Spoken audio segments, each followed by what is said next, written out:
Welcome to my channel, your channel, our channel, Leading Sunrise.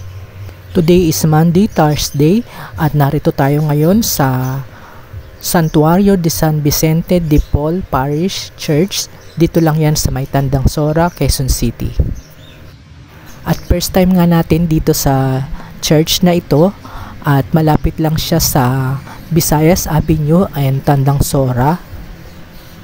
Kaya naman samahan nyo ako ngayon hanggang sa huli ng ating video at lilibutin natin itong Santuario de San Vicente de Paul Parish Church. At nakikita nyo ngayon yung parking lot para sa mga magsisimba or magpupunta dito sa simbahan. Malawak naman yung kanilang parking lot at yung kanilang bakuran or yung kanilang area is malaki rin. So ito yung mismong harapan ng simbahan.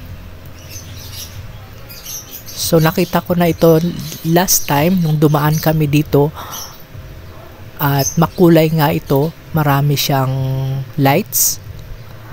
Kaya sa mga susunod na linggo ay bibisitahin naman natin dito pa rin sa simbahan na ito, pero mga medyo madilim na or gabi na para makita natin kung gaano siya kaganda kapag gabi. Maaga pa naman ngayon at mas maganda yung sikat ng araw, hindi masyadong kainitan. Kaya pwede tayong lumibot ngayon sa simbahan. At pwede na rin tayong mag-Station of the Cross dito sa simbahan. Mamaya hanapin natin kung saan yung kanilang station.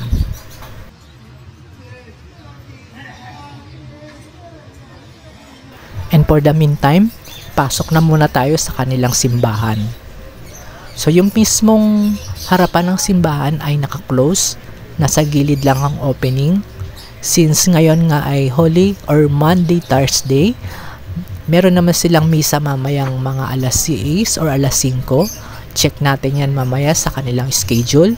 At akyat muna tayo sa hagdanan nila patungo sa entrance ng simbahan.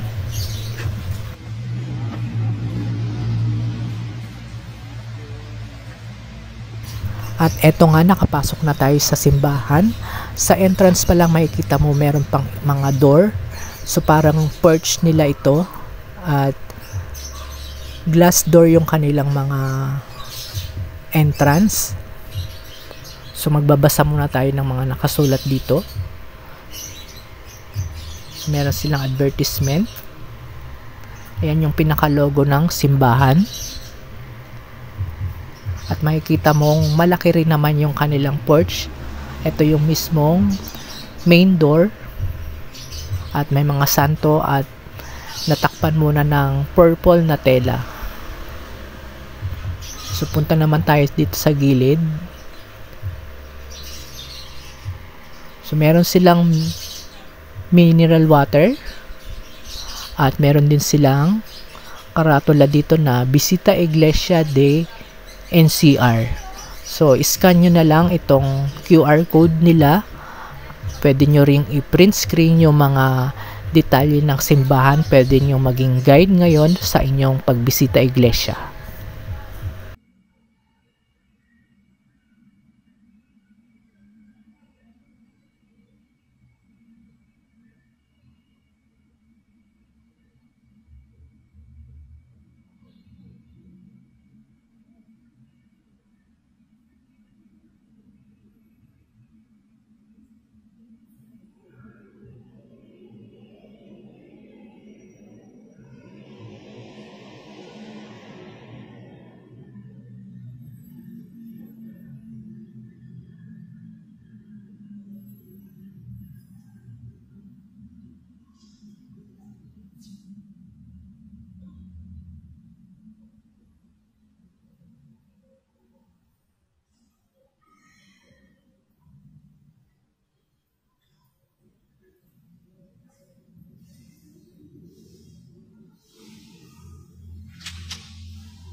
At ayun nga guys, pasok na tayo sa mismong simbahan. So pagpasok mo pa lang, bubungad na sa iyo ang kalawakan ng simbahan at yung altar, kitang-kita mo na agad.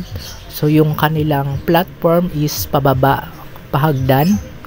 Nasa mismong altar yung cross na takpan lang ng purple na tela at yung kanilang ceiling fan na malaki.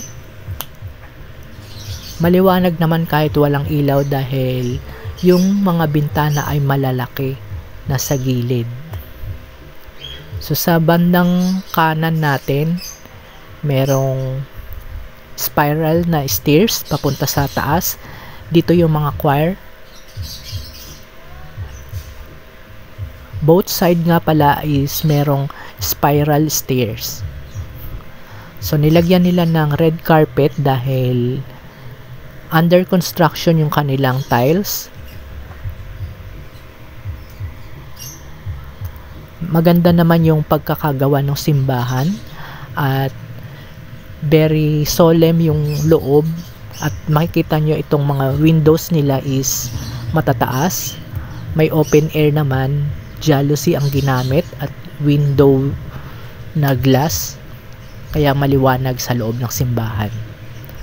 Yung kanilang ginamit na upuan is wood. Marami naman ang capacity nitong simbahan. Yung pinaka-altar niya is may malaki silang ilaw.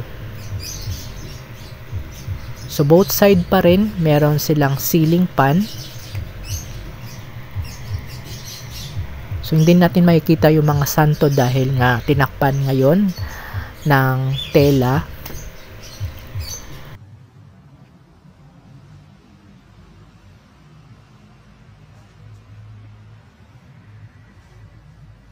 May mangilan-ngilan na rin na nagbibisita iglesia na rin sa mga simbahan.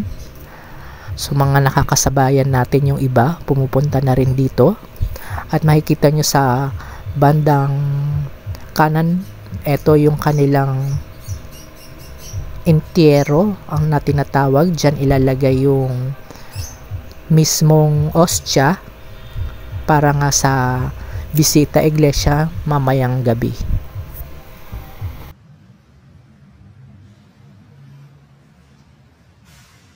At napansin ko nga dito sa gilid ng simbahan, wala yung mga Station of the Cross. So ipagtatanong natin kung saan yun nakalagay, baka nasa likod or nasa isang facility nila. So labas muna tayo at hanapin natin at mag-explore na rin tayo dito sa simbahan.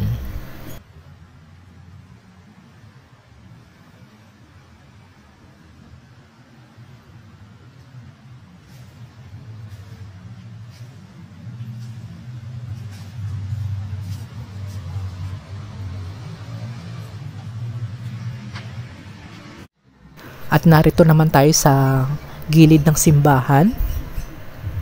So pag nakikita mo pa lang sa labas is napakaganda ng simbahan. Ang taas din ng kanilang mga wall. So dito merong hagdan pababa.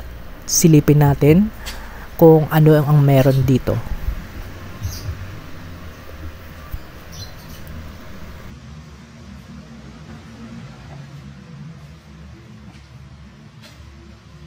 Sa pagpasok natin, meron din silang glass door at merong hagdan pababa at ang ganda ng kanilang mga setup. Meron ding mga lights at malalaking mga arc.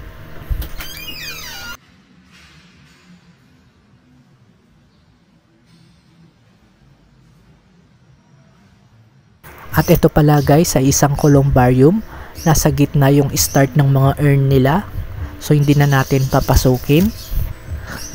At titignan lang natin dito sa gilid.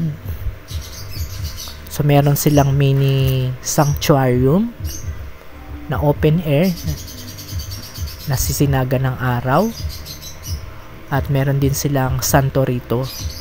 So nagtanong tayo kung saan yung kanilang Station of the Cross, kaso walang nakakaalam. So lalabas ulit tayo. Ito naman yung bandang right side ng simbahan. So both side is merong hagdan papunta dito sa columbarium.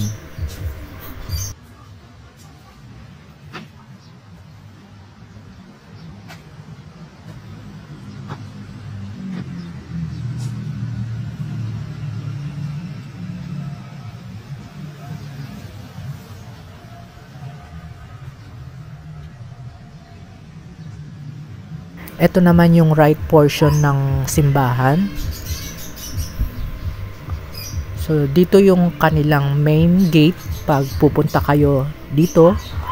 At nakita ko nga is meron silang St. Vincent Theology Academy. So doon yun sa may kaliwa. At punta muna tayo dito sa Tienda de San Vicente.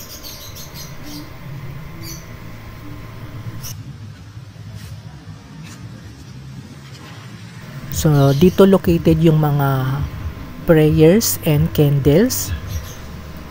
So, yun, dyan nyo ilalagay yung mga prayers nyo at yung pagtitirik ng kandila. Dito sa Tienda de San Vicente, ito nga pala ay isang matatawag na kainan or mga tables kung saan kayo bibili ng mga pagkain. Dito lang siyan sa gilid at dito nyo kakainin. So nasa gilid yung mga tindahan ng mga kakanin. Umaga pa lang ngayon meron na silang kakanin. So hindi natin sure kung ano pang mga binebenta dito sa gilid.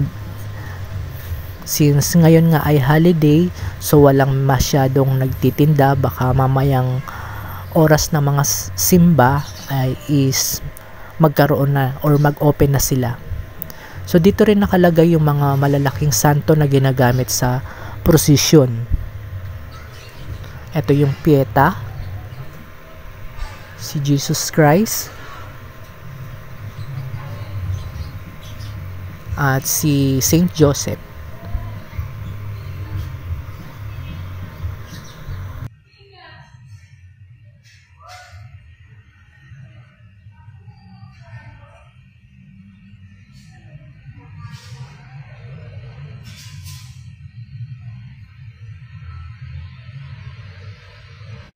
At nakapagtanong nga tayo dito sa may bilihan ng mga kakanin. So narito nga daw sa may garden yung kanilang Station of the Cross. So puntahan na natin ngayon yung kanina nakita natin na may signboard na St. Vincent Theology Academy. So meron silang school para sa mga gustong magpari dito. So ayan yung karatula. So pababa ito sa gilid or papuntang likod na rin ito ng simbahan. So meron din sila ng way sa gilid, both sa papuntang church and papuntang columbarium.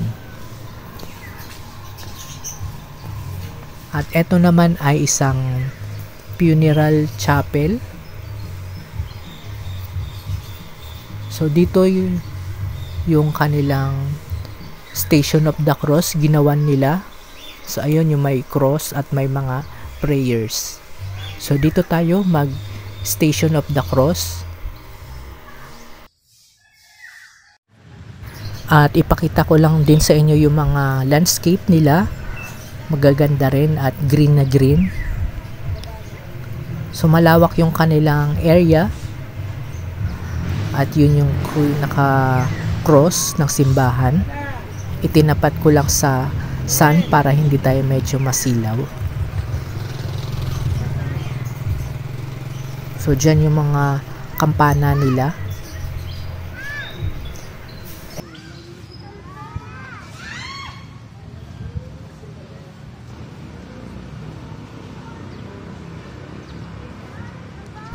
And thanks God at maganda ang ating weather today at very safe tayong nakarating sa simbahan.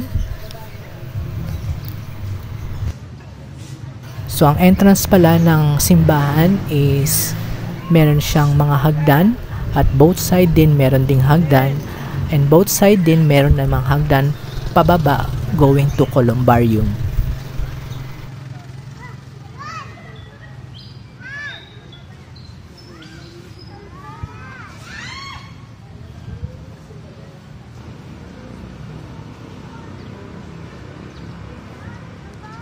At syempre hindi mawawala yung ating mga selfie dito sa loob at labas ng simbahan.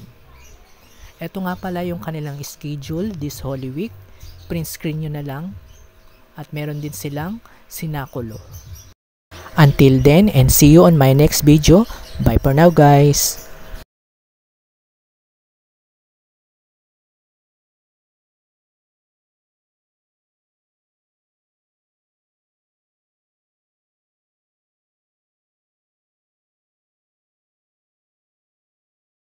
Please like, share, and subscribe to our channel and click the notification bell para updated kayo sa ating mga videos. Thank you for watching.